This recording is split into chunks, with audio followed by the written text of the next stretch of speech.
Tape à la caméra. Bonjour à tous. Bonjour, bonjour, bienvenue. Nous sommes le 19 mars 2021, confinés en Île-de-France. Ravi. Vous êtes surtout avec YCube. Merci pour votre connexion ce matin. Je vous invite à couper vos micros et vos caméras, s'il vous plaît, pour qu'on soit sûr que vous ayez bien nos échanges. Bonjour Anne, bienvenue. Bonjour. Qui c'est que j'ai avec moi? J'ai Inès. Bonjour Inès, bonjour Kevin, Salomé et Safia. Il y a une petite vingtaine de personnes qui doivent se connecter, mais on démarre tout de suite à l'heure. Anne, je te demande s'il te plaît de couper ta caméra, comme ça tu vas avoir le bon. Tu vas pas perdre le feed. Bonjour, bonjour, bienvenue. Alors, ce matin, nous allons vous parler d'un sujet qui est extrêmement important pour un entrepreneur. C'est comment construire son BP. Je voudrais remercier très chaleureusement mon amie Hélène qui est avec nous ce matin, qui va être l'animatrice, la facilitatrice et la super enseignante du jour. Donc, merci Hélène de participer avec nous ce matin à ce super webinaire. J'en Merci à prends. l'équipe YCube pour cette invitation. On est On ravis espère, toujours d'avoir avec nous. C'est toujours un plaisir de t'avoir avec nous.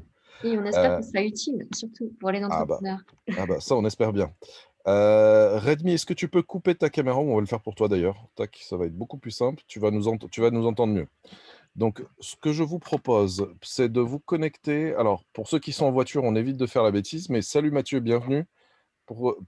Comme pour ceux qui ont l'habitude, vous vous connectez par votre smartphone. Est-ce que tu peux lancer le QR code, Clara, s'il te plaît?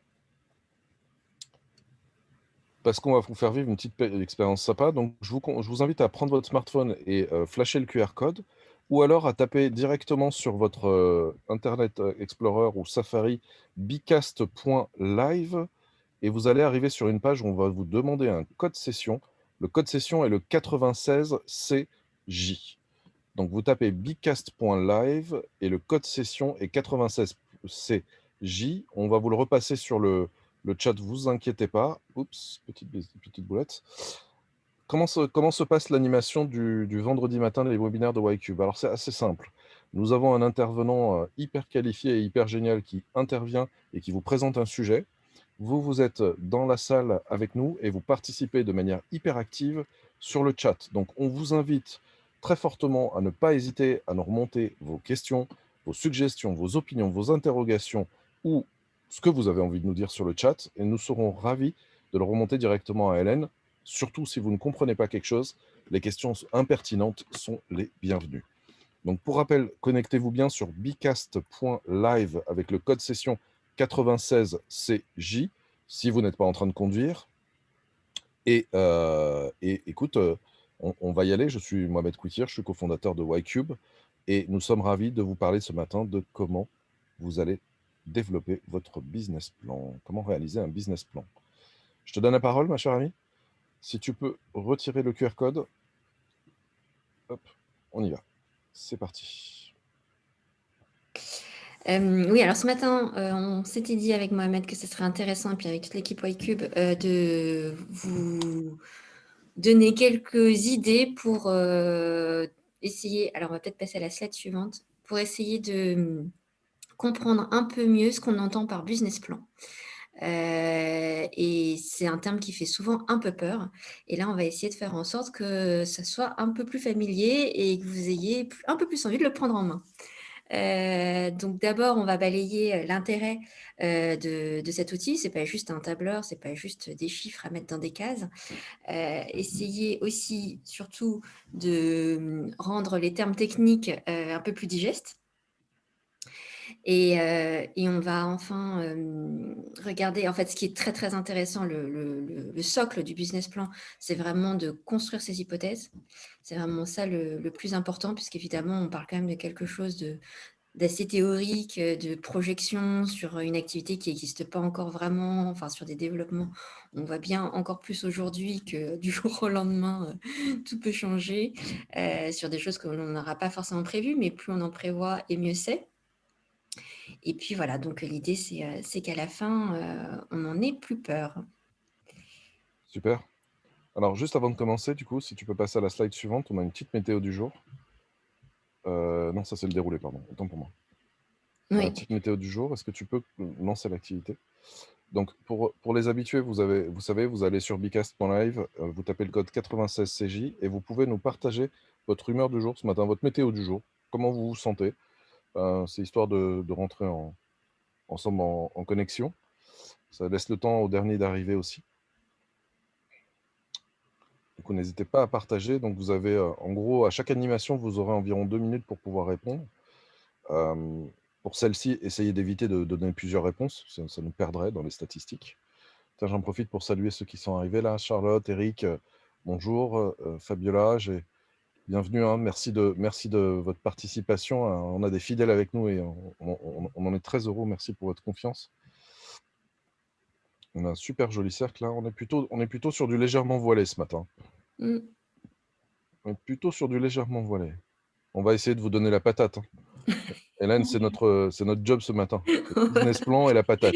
On a à nouveau la question à la fin Ah, je ne l'ai pas pensé à la poser à la fin. C'est une Ouais. bonne idée. La prochaine fois, je le ferai. C'est une très, très bonne idée. C'est une très, très bonne idée. Bah, à la fin, si vous avez la patate, rajoutez-nous une étoile au moment de l'évaluation de ce webinaire. Comme ça, on saura si vous êtes bien ou pas. Et surtout, oui, n'hésitez pas à intervenir C'est ça. par le chat. Ça. N'hésitez pas à remonter vos questions, vos suggestions sur le chat. On n'a que 5 personnes qui sont connectées. Alors, Anne, Lassé, ça va pas? Alors, Anne, je t'invite à te connecter sur bcast.live, pardon, pas .live. Vous avez les codes session qui sont tout en haut de l'écran, 96 CJ. Comme ça, vous pouvez participer aux activités.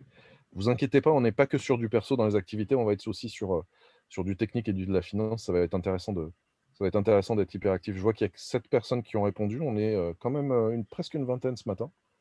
Merci pour votre participation. Allez, on a passé les 5 minutes. On a passé les 5 minutes d'intégration. Tu peux terminer l'activité, s'il te plaît? Merci. Super. Bon, bah, on a quand même un peu plus de grand bleu, là. C'est un peu plus rassurant. Un peu plus rassurant. Et pour les autres, on s'engage à essayer de vous donner la patate. Donc, si tu pouvais juste revenir en arrière, Clara, du coup. Parce que, du coup, je me suis trompé voilà, juste qu'on ait le déroulé. Hélène, c'est à toi.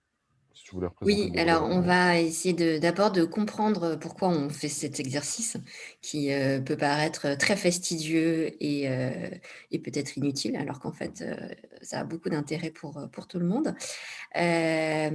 Ensuite, on va essayer vraiment de décoder la technique pour que les termes ne vous fassent plus peur.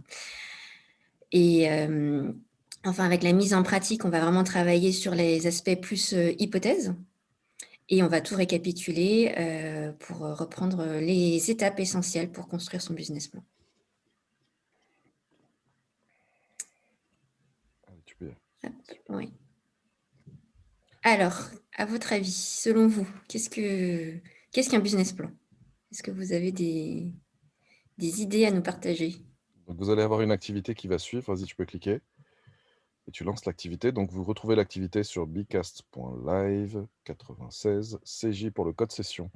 Et vous pouvez rentrer les mots, vous pouvez rentrer des phrases. Qu'est-ce que c'est pour vous un business plan?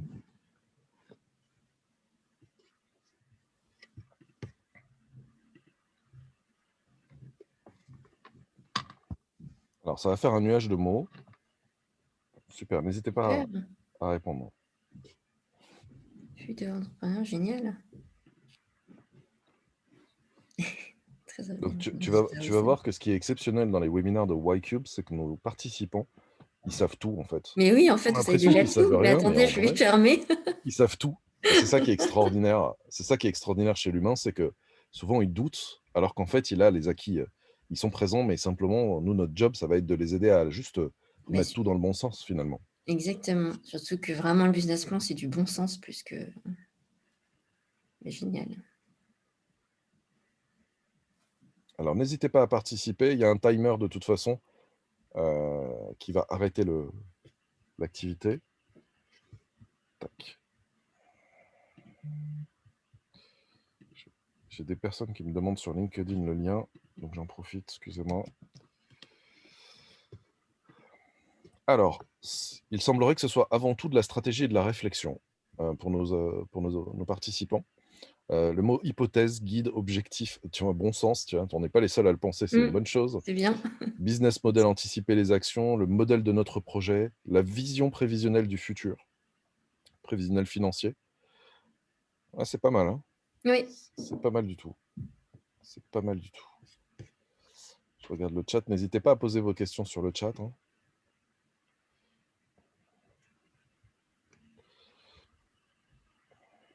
Il semblerait quand même que ce soit avant tout de la réflexion et de la stratégie. Qu'est-ce que tu en dis, toi?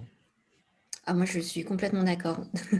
Je pense que vraiment le business plan, c'est un outil pour, asseoir sa stratégie, pour vraiment enfin l'asseoir et puis la redéfinir si jamais il y a des petits décalages entre, ce qu'on aimerait faire et ce qui est un peu plus réaliste. Mais que c'est vraiment un outil qui va effectivement, demander, de la réflexion pour le construire et pour définir, sa stratégie et la valider. Nickel. Après je sais pas.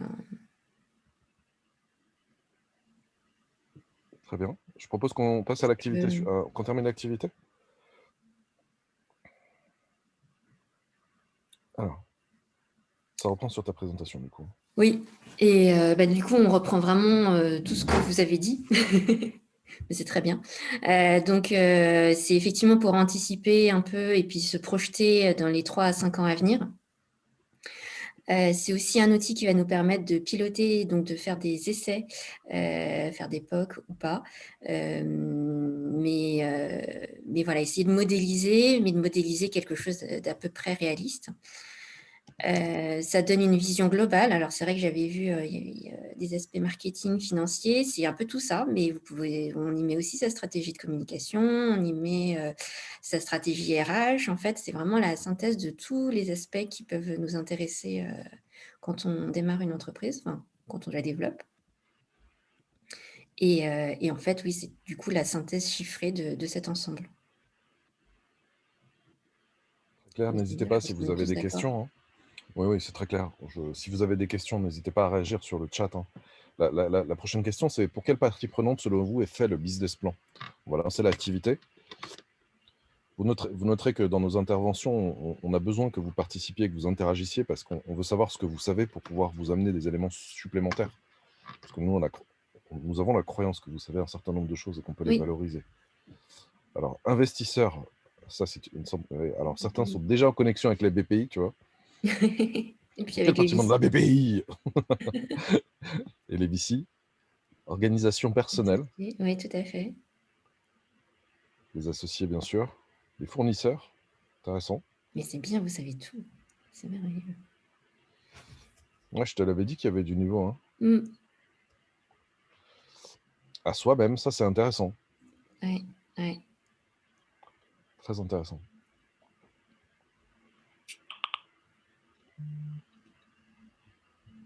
Hop, donc il reste 4 secondes, 3, 2, 1, boum. Tu peux terminer l'activité, hop. Alors, j'ai fait une petite bête, voilà, c'est bon, ça ressort. Là, tu as la synthèse du coup. Oui, alors surtout vous parlez surtout des investisseurs, c'est vrai. C'est vrai que quand on parle business plan, on se dit surtout qu'on le fait pour les investisseurs, mais heureusement pas que et je suis complètement d'accord. C'est aussi un truc pour, se mettre d'accord entre associés. En fait, il faut d'abord, je pense, le voir pour soi.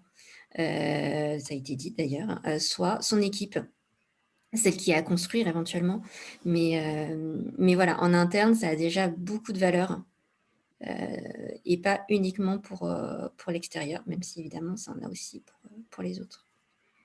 J'ai On tendance. Pardon, vas-y, je te laisse, je Oui, te laisse non, couper. vas-y, on peut passer à la Alors peut-être avant de passer, moi j'ai tendance à dire que c'est un moyen de conscientiser les choses qu'on a à l'intérieur. Je vais le dire autrement, en fait, souvent on a une projection de ce qu'on veut réaliser et cette projection, en l'écrivant, en la oui, réalisant par l'écrit, tout à fait. on a plus conscience de la réalisation, court, moyen, long terme ou jamais de cette possibilité ou et surtout on va pouvoir savoir qu'est-ce qu'il va nous falloir pour pouvoir atteindre notre objectif. Exactement, on va mettre en parallèle nos objectifs et nos moyens. C'est quand même, très, très important Et donc effectivement, en interne, ça permet déjà de structurer sa pensée, anticiper ses besoins, réaliser des tests comme on l'a dit et puis, un aspect qu'on a tendance à oublier mais qui est important quand même, c'est que ça permet de fixer des objectifs, à soi-même et puis à ses équipes.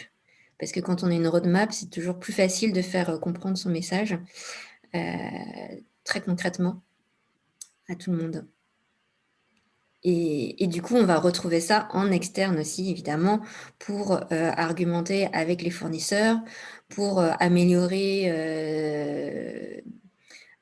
son pitch aussi, vers ses clients.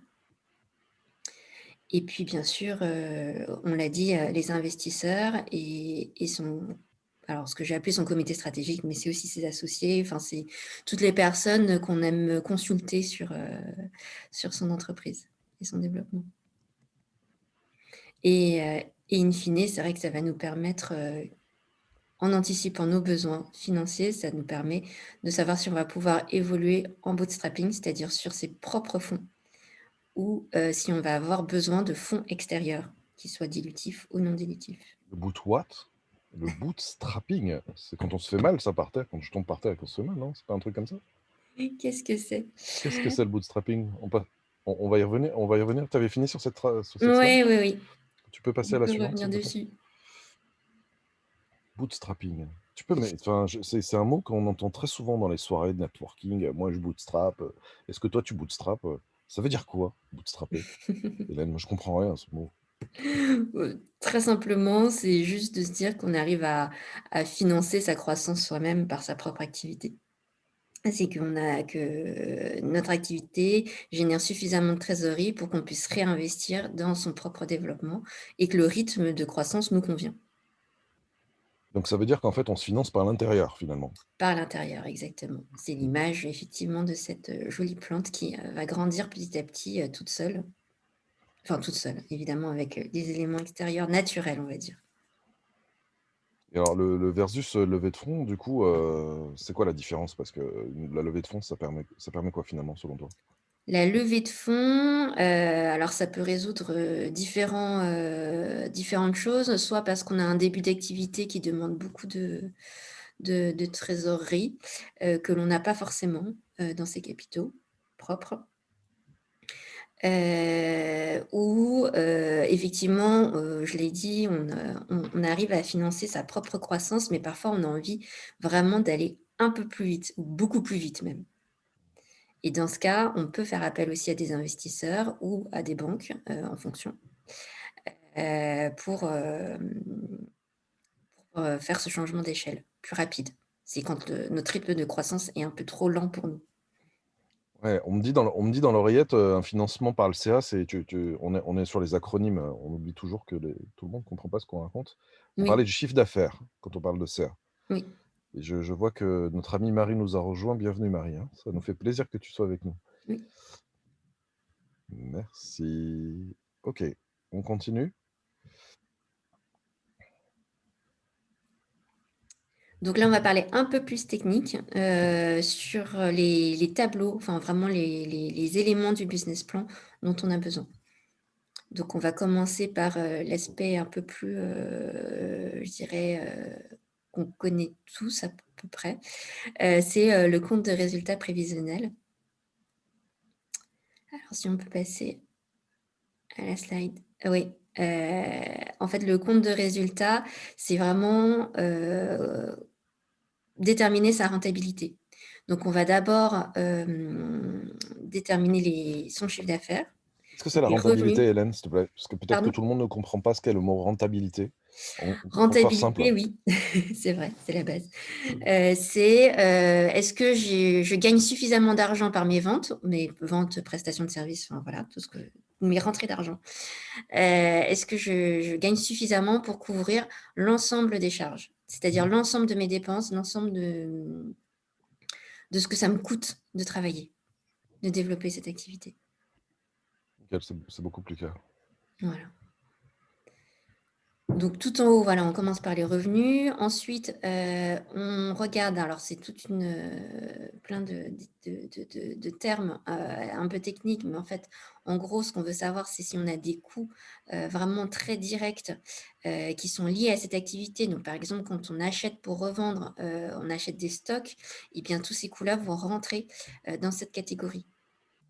C'est vrai, ou alors on sous-traite, une partie de notre activité, et bien ça va rentrer aussi dans cette catégorie. C'est vraiment, des choses très, très directes sur lesquelles on applique une marge, normalement. D'accord.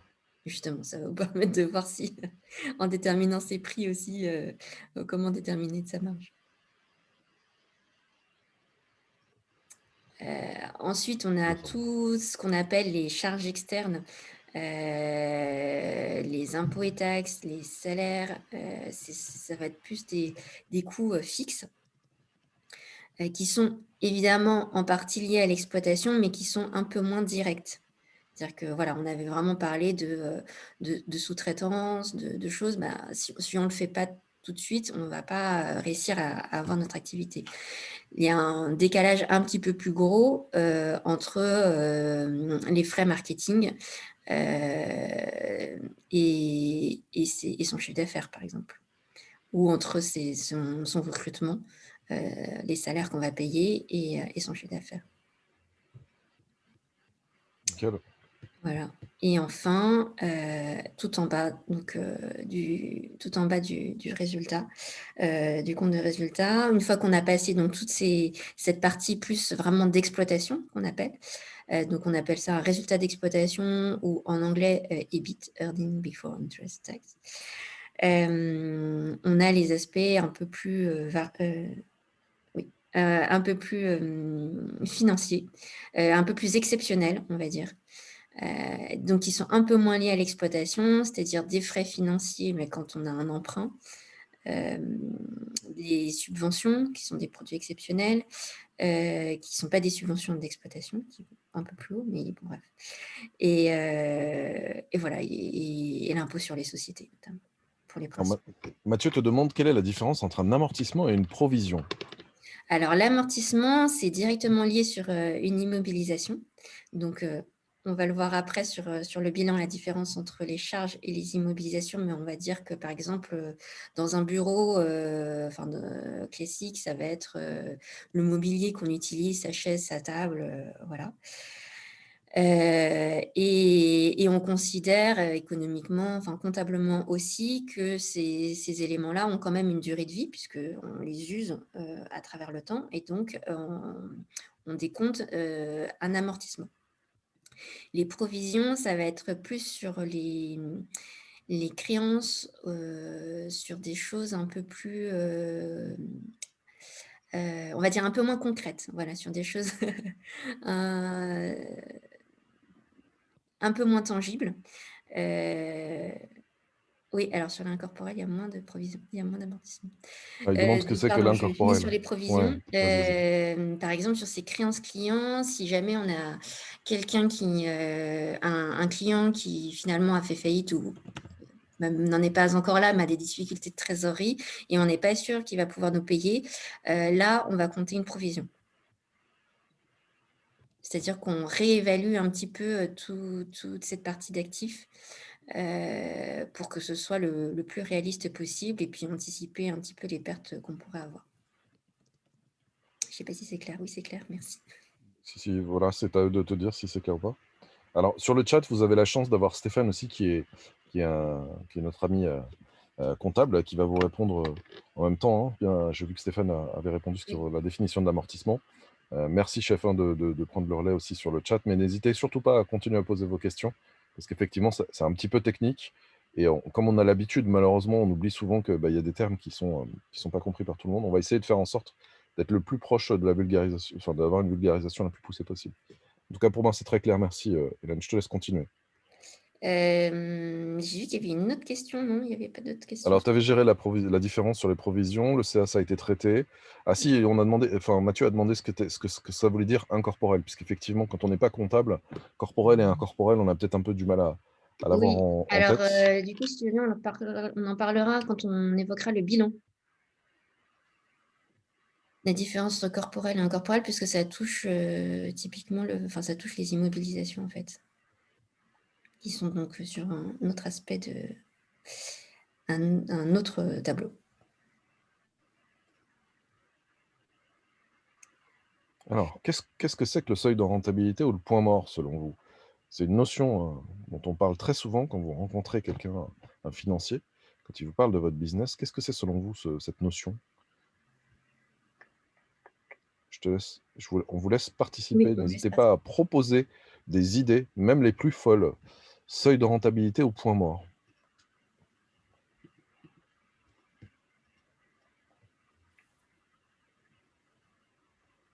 Ouais, c'est quand on commence à être rentable, devenir positif. Allez-y, hein, n'hésitez pas à partager votre idée de ce que c'est que ce point mort.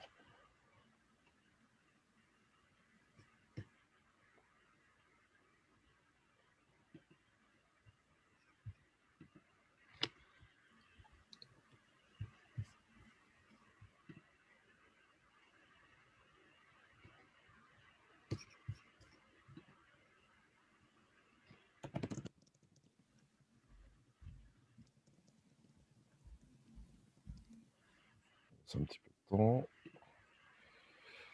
Je te l'avais dit qu'ils étaient très forts. Je sais pas ce qu'on fait là ce matin finalement.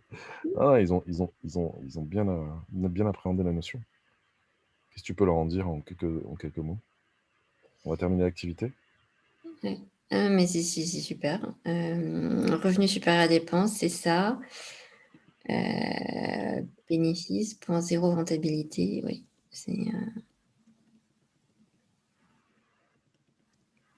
Ça linguait un peu ce matin, internet est un peu lent, mais voilà, tu as le tableau qui est revenu. Oui. Non, mais c'est exactement ça. Équilibre entre entrée et sortie, oui. Équilibre dans les dépenses, mais en fait, c'est tout à fait ça. C'est le point à partir duquel on commence à être rentable et donc à réaliser des bénéfices. Donc il y a différents, seuils de rentabilité, mais c'est vrai que souvent on démarre en tout cas, en essayant d'être rentable sur la partie exploitation dont je vous ai parlé, donc sur le résultat d'exploitation, sur l'EBIT ou l'EBITDA même, donc même avant amortissement et provision. Très clair. C'est la partie la plus importante, qu'on va essayer de rentabiliser et puis évidemment, si on est rentable jusqu'au résultat net, c'est encore mieux. Moi, j'aime bien dire en général que quand je sens un business, j'aime bien savoir au bout de combien de temps, Oui, au bout de 30 combien de temps je vais devoir attendre avant de commencer à gagner de l'argent. tout à fait. C'est vraiment le point clé. En combien de temps on va se rentabiliser? Je propose de passer à la On suite. passe à la scène, oui. Clara, je vais te laisser le lead parce que j'ai un souci de web.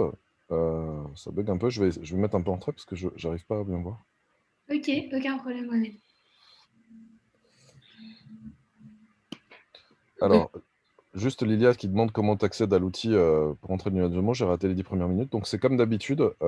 Tu tapes bicast.live sur ton téléphone, Lilia, et tu as le code 96 CJ pour pouvoir accéder à Bicast. Je te rends la parole, Hélène. Donc l'autre tableau,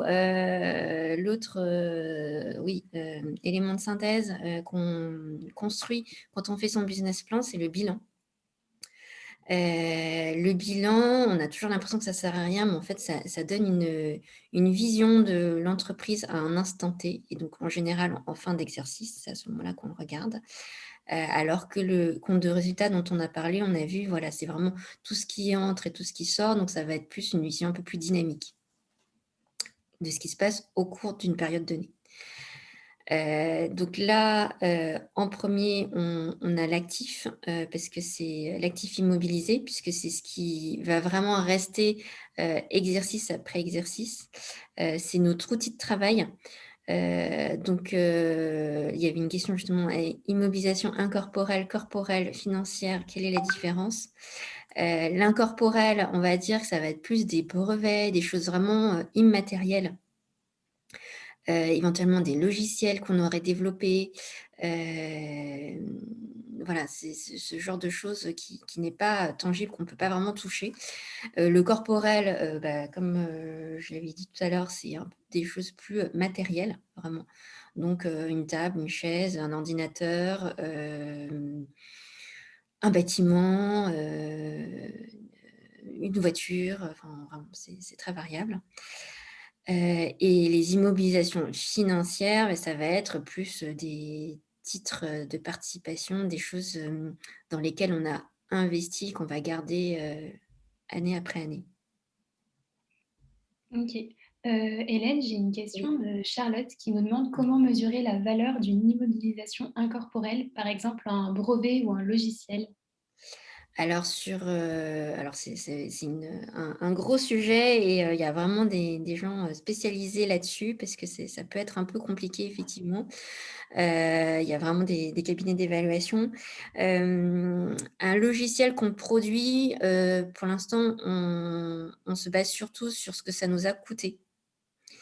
D'abord, donc en termes de temps passé, donc de personnes, et puis aussi de charges que ça aurait pu générer en dehors de ça.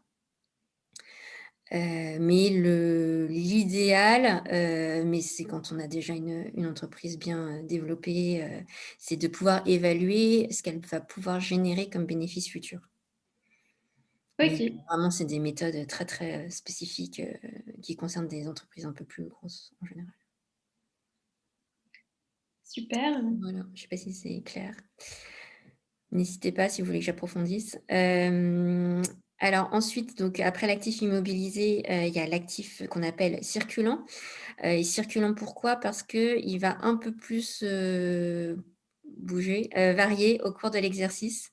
Par exemple, les stocks, bah, voilà, c'est ce qu'on va acheter, vendre. Donc, on va avoir des mouvements au sein de l'exercice de la période qui vont exister, enfin, voilà, qui vont être plus réguliers. Pareil pour les clients, en fait, c'est ce que les clients, les créances, c'est tout ce que les tiers nous doivent comme argent.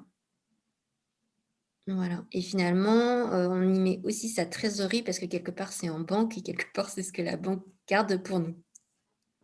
Ok. C'est notre compte en banque? Oui, Ok. c'est ça. Au niveau du passif, c'est au contraire ce que l'entreprise doit aux autres, c'est ce que nous devons aux autres. Et on a le capital social parce que c'est ce que en fait l'entreprise doit à ses associés, à ses actionnaires. C'est pour ça qu'on y met aussi de ce côté-là les comptes courants d'actionnaires, les bons de souscription d'actions voilà, qui sont des mécanismes de levée de fonds. Et tout la réserve légale, c'est ce qu'on doit doter en fonction de son résultat. En fait, on a des exigences en fonction du statut de son entreprise. On est obligé de constituer une petite réserve, en fait, quelque chose qu'on n'aura pas le droit de toucher, de dépenser, pour renforcer ses capitaux propres. Le report à nouveau, c'est le résultat de l'exercice précédent, quand il est positif ou négatif, avant de l'affecter en réserve ou de le garder comme ça. Et le résultat de l'exercice, donc c'est le résultat net dont on a parlé dans le compte de résultat. Donc là, c'est vraiment ce qu'on doit en interne à ses actionnaires. Et puis après, il y a ce qu'on doit aux autres. Donc dans l'ordre, on va dire, de ce qu'on va payer. Donc le plus exigible, on dit. Donc évidemment, si on a un découvert bancaire, c'est aussi les comptes courts bancaires courants. C'est ce qu'on va devoir tout de suite à la banque. C'est-à-dire que finalement, la banque nous prête de l'argent. Puisque notre solde bancaire est négatif, donc elle est obligée de combler.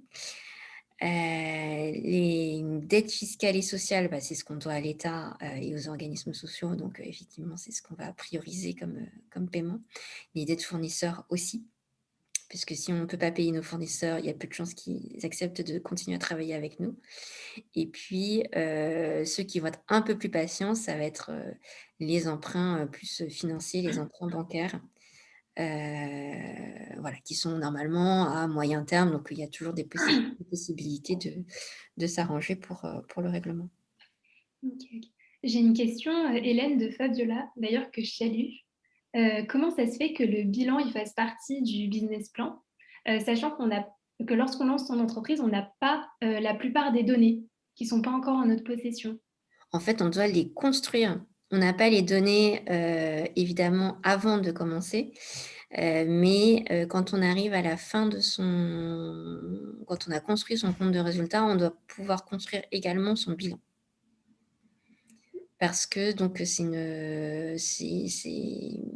y a des éléments dans le bilan, c'est ce qu'on va voir un peu après avec, le tableau de flux de trésorerie, qui sont, un peu différents de ce qu'on a en compte de résultat. Et tout ça s'explique par les décalages justement entre la trésorerie et la comptabilisation de son chiffre d'affaires ou de ses charges. Ok, ok. Alors j'ai une question de Safia qui nous demande, on fait le bilan à quelle date? On le Après, fait, en général, année après année. On en fait plusieurs. En fait, de la même façon qu'on va faire son compte de résultat, sur, plusieurs périodes, donc on a dit dans le business plan, on allait fonctionner au moins sur 3 ans et si possible sur 5. Eh bien, on va avoir donc, 3 à 5 comptes de résultats et 3 à 5 bilans. Mais, voilà, on va les construire, ils se construisent, petit à petit. ok, ok. C'est tout bon, je passe à la slide suivante. Oui, pour moi, c'est bon. Je ne sais pas s'il y a d'autres questions, mais N'hésitez pas si jamais vous avez des questions. Donc, le plan de trésorerie. oui. Alors, le plan de trésorerie, eh bien, justement, on en vient là. Le compte de résultat, en fait, on va essayer de le détailler, pour les 18 premiers mois. Donc détailler ses produits et ses charges, pour, essayer de déterminer ensuite son plan de trésorerie. C'est-à-dire pour, savoir, dans quelle mesure combien de cash on va dépenser, pour le lancement de son activité ou son développement. Ça veut dire qu'en gros, il y a des décalages entre, le moment où vous voulez votre charge et le moment où vous allez le payer, par exemple. C'est typiquement, votre fournisseur, soit vous demande de payer, je ne sais pas, un abonnement en général, on le paie en début de mois, mais on va l'utiliser pendant tout le mois. Ou on peut avoir des fournisseurs qui, au contraire, vont nous laisser 1 mois ou 2 mois, pour, payer quelque chose qu'on aura acheté. Eh bien, c'est ces décalages-là qu'on va retrouver entre le compte de résultat et entre le plan de trésorerie mensuel. Ok, ok. Et par Juste, exemple, ça peut être aussi, au niveau chiffre d'affaires, au niveau de ses ventes, la différence entre le moment où on va livrer son client, où on va réaliser sa prestation et le moment où il va nous payer. ok.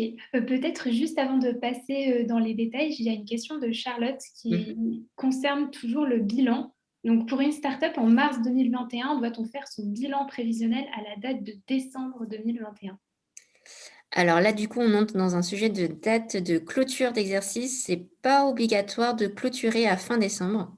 C'est ce que fait la majorité des entreprises, mais on peut clôturer à d'autres dates en fonction c'est vraiment au moment comment dire? On dépose ses statuts, au moment où on crée sa société, on choisit sa date de clôture.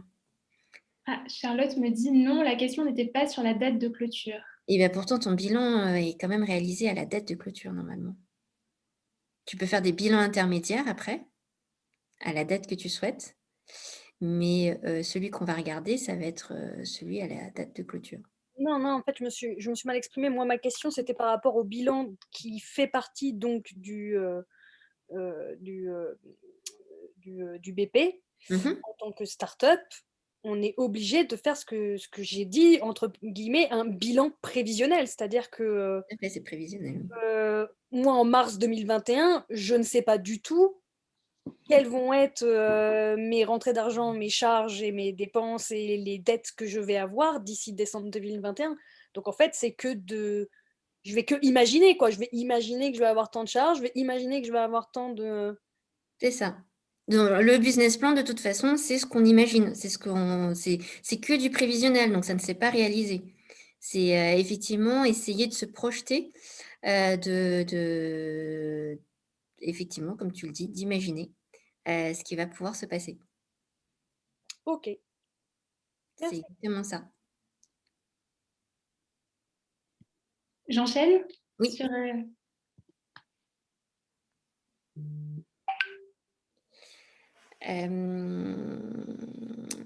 Voilà. Et donc, un autre aspect donc, qui explique encore la différence entre la rentabilité et la trésorerie, c'est justement le fonds de roulement et le besoin en fonds de roulement. C'est-à-dire que vous pouvez tout à fait avoir une entreprise rentable, c'est-à-dire qu'avec un résultat net positif, mais pour autant, plus vous allez grossir et moins vous allez avoir de trésorerie. Ça, voilà. C'est parce qu'en fait, on est obligé de préfinancer sa croissance, soit en constituant des stocks, parce que ce sont des stocks dont on a besoin pour revendre. Mais le plus basique, c'est parce qu'on doit recruter pour développer son activité. Ou alors, on doit aussi avoir des dépenses de marketing et de communication, dont les retombées en chiffre d'affaires vont arriver évidemment un peu plus tard. Et c'est une partie que très, très, très souvent, les banques refusent de financer. Ce besoin en fonds de roulement. Je ne sais pas si c'est très concret, si vous... je crois qu'on a des exemples. Alors là, on enchaîne sur le tableau de trésorerie. Est-ce que vous avez des questions sur le BFR? Peut-être que tu peux donner des exemples, peut-être pour... Oui, même si effectivement on prévu d'en reparler maintenant après quand on construit ces hypothèses, mais oui, par exemple, si on prend une entreprise qui va produire pour revendre des biens de consommation, par exemple, il va falloir financer cette production. Financer ces produits, cette production pour pouvoir les revendre après.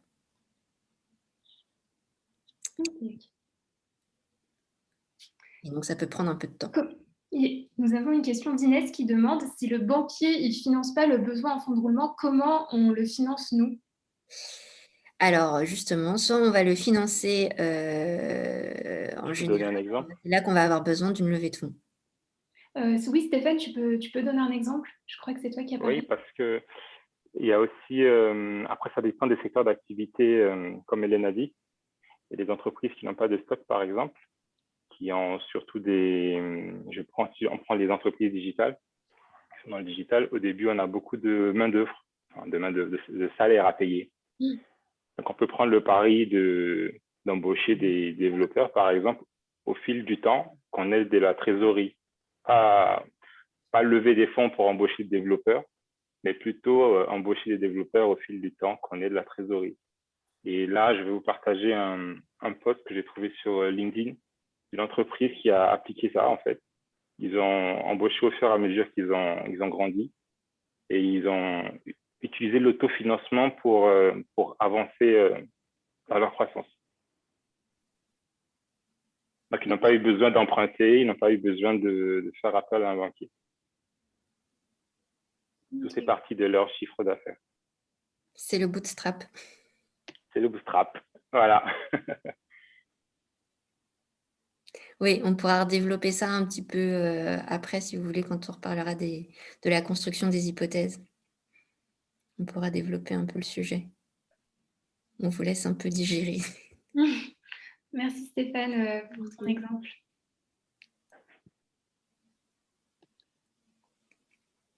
Alors, le tableau de trésorerie. Oui, en fait, c'est la partie la plus intéressante par rapport au... Parce que le bilan en tant que tel, c'est vrai qu'il est pas forcément très digeste, mais c'est le tableau de flux de trésorerie qui va permettre d'analyser entre deux bilans, justement, comment on a financé son activité. Donc, on va d'abord distinguer les flux liés, qu'on appelle liés aux opérations, donc liés à son activité propre, les flux de trésorerie liés aux investissements, si jamais on en a besoin. C'est de moins en moins le cas puisqu'on a de moins en moins d'entreprises industrielles. En tout cas, les flux d'investissement sont de moins en moins élevés. Et les flux de financement. En fait, les flux de financement, ça va être soit par son capital, soit par l'argent que nous-mêmes, on peut mettre dans son entreprise, soit par justement apport de capitaux extérieurs. Et donc, le premier élément, donc dans des flux liés aux opérations, le premier élément, c'est la capacité d'autofinancement. Et en fait, c'est juste sa rentabilité, auquel on va retirer tous les éléments qui n'ont finalement pas d'effet sur la trésorerie directement. Donc, typiquement, ce qu'on a comptabilisé comme amortissement et provision, ce sont des choses un peu, on va dire, statistiques qui ne se sont pas forcément encore réalisées. Donc, on n'a pas vraiment perdu d'argent en tant que tel. On sait qu'on va en perdre, mais on ne l'a pas perdu. Donc ça, c'est le genre d'élément qu'on retire pour déterminer sa capacité d'autofinancement, puisque ça ne va pas du tout impacter sa trésorerie. Et donc, de sa capacité d'autofinancement, on va retirer la variation de BFR. Donc, c'est vraiment ce qu'on a dit, c'est l'accroissement du besoin de trésorerie, ou au contraire, si on a généré de la trésorerie grâce à son activité, on va le compter là pour déterminer ces flux générés par son activité. Est-ce que tu peux peut-être nous développer un peu plus ce que c'est la capacité d'autofinancement? Donc, c'est tous ces éléments de rentabilité qu'on a vus dans le compte de résultat qui ont un effet sur la trésorerie. Ça veut dire que c'est ce que nous, on a réussi à générer par notre activité au cours de la période, enfin de ce qu'on projette de faire, pour financer. C'est tout ce qu'on disait sur le bootstrap, c'est-à-dire tout ce qu'on a fait et qui nous permet de réinvestir dans la croissance de notre activité. Est-ce que c'est plus clair comme ça? Oui, très clair pour moi en tout cas. Tant mieux. Sur les flux de trésorerie donc liés aux investissements, je vais passer assez vite puisque effectivement il y en a de moins en moins et puis on essaie quand même même si on a un ordinateur, on essaie plutôt de faire de la location, enfin de mobiliser un peu moins d'argent sur ces aspects-là aujourd'hui. C'était plus vrai. Puis bon, ça existe encore des entreprises plus industrielles qui vont vraiment avoir des sujets là-dessus. Voilà, parce qu'on peut tout à fait décider d'acheter un peu de mobilier ou pas. Voilà, et c'est l'argent qu'on va dépenser là-dedans. Et puis, en fonction, si on a des résultats plutôt positifs ou négatifs, il va falloir combler ou non par son financement, par les flux de financement. Donc, soit parce qu'on va devoir augmenter le capital, soit faire des apports en compte courant, si on a la possibilité de le faire. Et c'est là aussi qu'on va regarder justement si on a emprunté les remboursements d'emprunt. Et on va voir à la fin si on génère de la trésorerie ou non. Et c'est là qu'on va regarder si on peut faire du bootstrap ou si on est obligé de faire appel à des capitaux supplémentaires extérieurs. En fait, ce qui est intéressant quand ça remarche un petit peu là. Ce qui est intéressant quand tu fais ce tableau, c'est que tu sais plus ou moins quels sont tes besoins de financement finalement. Tu n'es pas à la louche dire. Voilà, sur plusieurs années. a priori. Donc, tu peux anticiper ta Vraiment roadmap financière. anticiper plus que sur ton tableau, ton plan de trésorerie mensuel qui est sur les 18 prochains mois, donc ça te permet de voir du court terme. Mais là, avec ça, tu peux voir à moyen terme parce que tu ne vas pas lever des fonds tous les 3 mois, par exemple. Ou tu ne vas pas aller voir ta banque tous les 3 mois pour lui dire, bah là, j'ai un petit souci. Et surtout que de toute façon, tu mets du temps à lever des fonds. Donc, il faut être capable de savoir comment tu vas vivre d'ici là. C'est très clair, merci.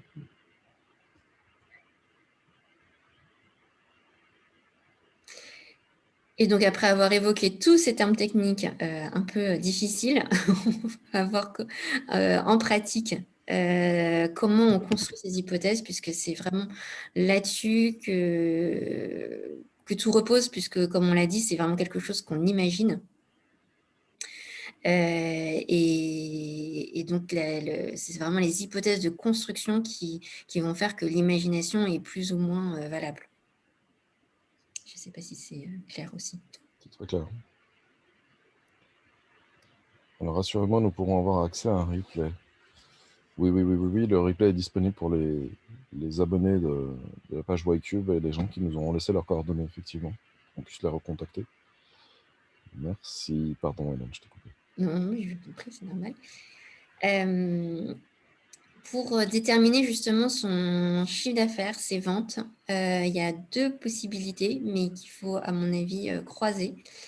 C'est-à-dire que soit on part d'un marché qu'on a à peu près déterminé et on arrive à peu près aussi à déterminer la captation, c'est-à-dire la part de marché qu'on veut capter. Ou alors on arrive à déterminer une espèce de fréquence de vente avec un panier moyen. Donc on part vraiment des ventes, donc de ce qu'on est capable de faire comme vente, comme chiffre d'affaires. Soit on peut aussi regarder ce qu'on doit dépenser pour fonctionner. Donc vraiment faire un budget de ses charges, comme on le fait chez soi pour savoir à peu près combien nous coûte notre vie. On fait la même chose pour son entreprise. Et justement, avec le seuil de rentabilité, donc en ayant vraiment évalué l'ensemble de ces charges, on va regarder combien de chiffre d'affaires on doit dégager pour pouvoir être rentable. Et en combien de temps, du coup. Et en fait, je pense que c'est un peu en regardant les deux qu'on va réussir à faire quelque chose d'à peu près réaliste. Je ne sais pas si c'est clair pour vous. Comment évaluer la part de marché à capter? Y a-t-il des moyennes globales indiquant la part de marché à capter en N1, N2, N3? Donc là, on est sur une demande assez claire de Charlotte sur Oui, c'est très clair. en fait, comment on fait, en gros, pour pouvoir évaluer cette fameuse part de marché qu'on doit aller capter? Ça dépend vraiment de son marché. Alors, je pense qu'il n'y a pas du tout justement de benchmark réel. Mais souvent, on peut se dire, voilà, par exemple, je ne sais pas, prenons une entreprise sur le marché du jeu, je dis vraiment n'importe quoi au hasard, le marché du jeu serait de 300 millions en France et on peut se dire que si on capte 0,01% ou 0,1% plutôt, on peut essayer de déterminer combien ça ferait pour soi. Donc, avec le calcul des charges, on pourrait voir si un business pourrait être Oui, envisageable sur le sujet. envisageable sur cette base-là.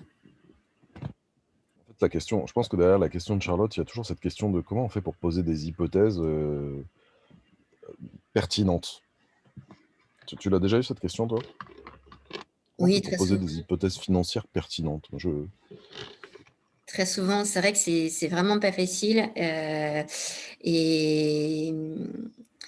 Et c'est vraiment cette approche croisée qui va permettre de faire en sorte que ce soit pertinent. Parce qu'on peut tout à fait capter. Enfin, après, on peut se dire, voilà, capter 1%, c'est à peu près, 10%, c'est à peu près réaliste. Est-ce que ça dépend de la concurrence aussi que l'on peut avoir sur son marché. Moi, Mais j'ai c'est tendance. vraiment pas facile dans la mesure où souvent on est sur quelque chose d'innovant et où le marché est à créer. Moi, j'ai tendance à proposer le backcasting, c'est-à-dire qu'en gros, on se dit, bah, moi, à 5 ans, je vais avoir allez, 10% de part de marché. Je vais reprendre ce qu'écrit Charlotte sur le chat. OK, 10% de part de marché, ça représente tant de chiffre d'affaires. Mm. Mais pour obtenir 10% de part de marché dans 3 ans, il faut que j'ai enfin, que j'ai en face le budget qui va tenir, hein, le budget com, le budget marketing, etc., C'est ça. etc. Et puis tu reviens en arrière jusqu'à aujourd'hui, qu'est-ce que je peux aller chercher? On peut le tester comme ça. Ou Ouais. alors tu peux faire ce qu'on fait régulièrement. Je pense que on doit en parler après, hein, des hypothèses pessimistes, neutres et optimistes de tête. Oui, C'est de se dire qu'est-ce que je peux aller chercher à minima pour que je puisse créer une activité qui puisse bah, générer de la renta et me permettre de grandir. exactement. Oui, c'est purement hypothétique, Joël le dit, donc c'est purement hypothétique où on peut évaluer qualitativement et quantitativement les comportements des clients. Alors là, ça nécessiterait de faire des études de marché et de se payer des monstres type Xerfi, rien que pour toi, rien que pour ton business, rien que pour ta strat. Et aujourd'hui, il y a très peu de boîtes, à part les grands groupes, qui peuvent se permettre ce genre d'études. Quand ils vont pénétrer un marché international, c'est ce qu'ils font. Mais enfin, nous, humains entrepreneurs, jeunes entrepreneurs avec très peu de moyens, alors il y a certainement peut-être des gros avec nous. Et si vous êtes là, n'hésitez pas à prendre la parole. Mais j'aurais tendance plutôt à dire, soyons réalistes sur un démarrage et trouvons un démarrage qui nous permette d'envisager un avenir où on va pouvoir grandir. Oui, c'est ça, les Oui, études. c'est ça, effectivement. Si on peut avoir accès à ces études, ça nous permet déjà d'avoir une idée. Alors, chez YCube, on a des partenariats avec des acteurs qui nous permettent d'avoir des informations. Vous avez après, à l'extérieur, vous avez, j'ai cité Xerfi, mais il y a tout un tas de moyens pour pouvoir faire des études de marché qualitatives. Quand je dis qualitative, c'est de dépasser simplement l'étude sur Google avec un échantillon de 100 personnes. C'est aller encore plus loin et pour avoir un accès plus qualitatif. Sans accès, difficilement marché total. Charlotte, effectivement, en fait, tout l'enjeu, et c'est ce qu'on attend de vous, hein, c'est ce qu'un investisseur va attendre de vous, c'est ce qu'une banque va attendre de vous, c'est tout l'enjeu, c'est d'être capable de poser son marché. Mm. Donc, fondamentalement, vous êtes obligé à un moment de trouver des informations, de les croiser et de faire en sorte que vous ayez une vision, un constat du marché à l'instant T pour pouvoir vous positionner de la meilleure des manières. Si vous arrivez avec un marché, je dis, le marché il fait 1 million alors que le marché en fait 10 et que vous présentez ça à la banque, ils vont vous dire, mais là, vous n'avez pas les bons chiffres, donc il faut refaire votre étude. Oui, il faut se débrouiller pour avoir des éléments. C'est aussi pour ça que les accompagnements sont importants. Parce que quand on est tout seul et qu'on démarre et qu'on n'a pas les éléments, il faut les trouver. Malheureusement, les règles systémiques sont comme ça, donc il y a, il y a un travail à réaliser, c'est une certitude. Et c'est plus facile d'être accompagné pour trouver ces éléments que de le faire tout seul. Ça, Je vais faire tout ça. c'est toujours la réalité. Ça, c'est une réalité. Oui, Je te laisse la parole, pardon. hypothèse, justement. Alors oui, si la question c'est comment, bon, alors effectivement, il y a les sondages, les questionnaires, il y a les focus group, vous avez tout un tas d'outils en marketing qui vous permettent effectivement de créer votre propre étude de marché. Vous n'êtes pas obligé d'aller payer Xerfi 12 000 € l'étude. Maintenant, la différence entre la vôtre et celle de Xerfi, c'est qu'eux, ils vont avoir une étude nationale, voire internationale, là où vous aurez une étude plutôt locale. Une centaine de personnes. Ouais, plutôt localisée même. Plus que locale, c'est localisé. Je te laisse reprendre du coup. Oui, on peut passer. Parce que clairement, donc pour justement essayer d'imaginer, mais de façon assez concrète, on va d'abord essayer de catégoriser ces ventes ou ces prestations par type d'offre et par canal de distribution. On va essayer de représenter, de distinguer pour pouvoir réussir à distinguer ces hypothèses qui ne vont pas être tout à fait les mêmes. Par exemple, si on a une partie en B2B et en B2C, évidemment, les hypothèses ne vont pas être les mêmes. Et une fois qu'on a fait ça, on va surtout décortiquer son tunnel de vente. Ça, c'est le plus important, c'est-à-dire regarder comment on va capter ses clients, capter ses prospects. Est-ce que ça va être du temps passé? Est-ce que ça, combien de temps entre le moment où vous commencez les contacts et où vous arrivez à signer votre contrat? C'est vraiment cet aspect-là qui va vous permettre à la fois de définir le chiffre d'affaires et en même temps de calibrer aussi les moyens à mettre en place, que ce soit en dépenses marketing, que ce soit en recrutement. Et on va faire ça, on va dire, pour la première année. On va faire ça en mensuel. Et puis ensuite, un peu par extrapolation, on va essayer de déterminer ça pour les années suivantes. Quand je dis par extrapolation, ça veut dire qu'effectivement, on va plus appliquer sur, on va dire, les 2 premières années, on peut peut-être faire du détail, mais après, on va vraiment fonctionner plus en pourcentage de croissance. Sauf à savoir exactement que on va développer un nouveau produit ou développer un nouveau segment de marché en année 2 ou 3. Auquel cas, on peut aussi fonctionner un peu différemment, enfin, affiner un petit peu son pourcentage de croissance. Tous ces éléments qui nous font dire à chaque fois qu'on rencontre quelqu'un qui nous dit dans 6 mois, je veux lancer mon produit, qu'en fait, ça ne va pas prendre 6 mois. Ça ne peut pas prendre 6 mois pour faire quelque chose. Alors, sauf si c'est quelque chose de pas complexe, dont le marché et les informations sont toutes disponibles, ça ne peut pas prendre 6 mois. Une boîte, ça se développe entre 12 et 18 mois à minima pour avoir quelque chose qui tient la route et commencer à trouver du business récurrent. C'est une réalité. Et vas-y, clairement. Et voilà. Et donc, effectivement, une fois qu'on aura à peu près déterminé son chiffre d'affaires, ou en parallèle, ça dépend un peu aussi comment on fonctionne soi-même, ce qui peut être plus rassurant pour quand on le construit, c'est aussi de regarder un peu exhaustivement tout ce que ça peut nous coûter. Voilà, tout, que ce soit en charge directe, indirecte, qu'est-ce que le fait de fonctionner va nécessiter comme dépense derrière, comme charge, et comment ça peut évoluer au cours de la période qu'on aura décidé pour son business plan.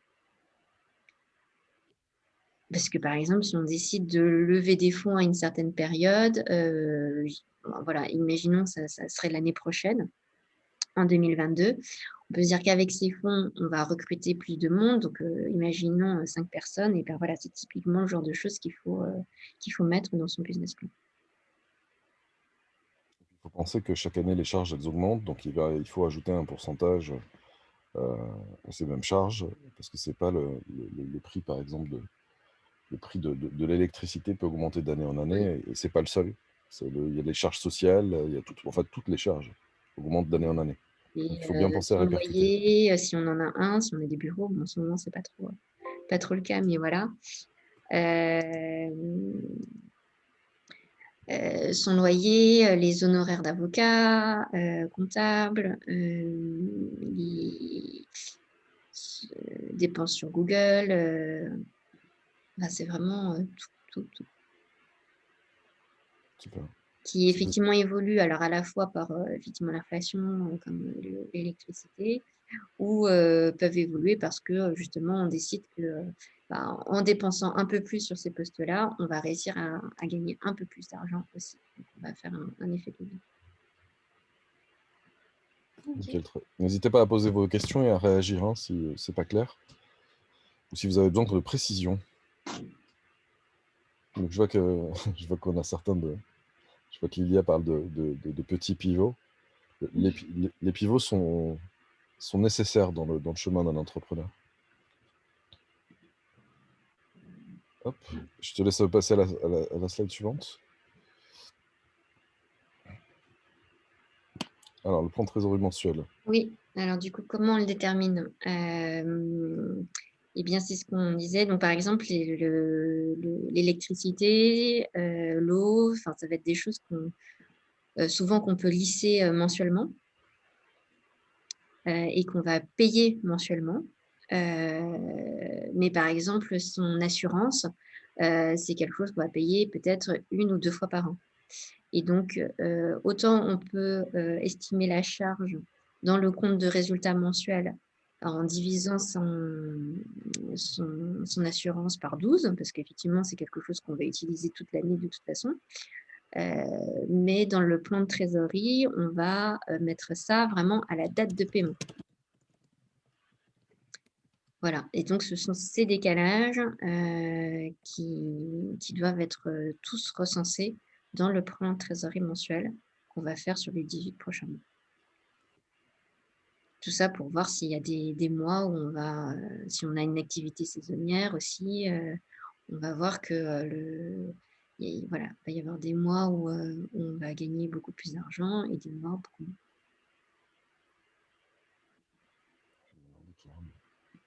Et ça permet déjà de discuter éventuellement sur des instruments possibles avec la banque pour financer les mois qui pourraient être un petit peu courts.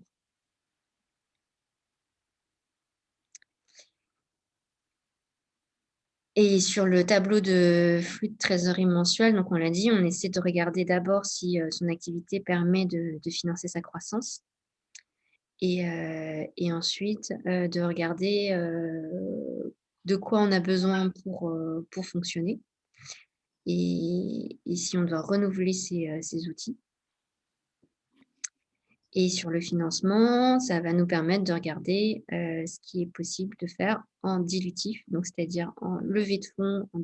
On parle de dilution quand on dilue son capital social. Et en non dilutif, donc en faisant appel à des emprunts bancaires ou à des subventions, des prêts d'honneur, des choses comme ça, sachant qu'il faudra être assez vigilant sur le ratio d'endettement.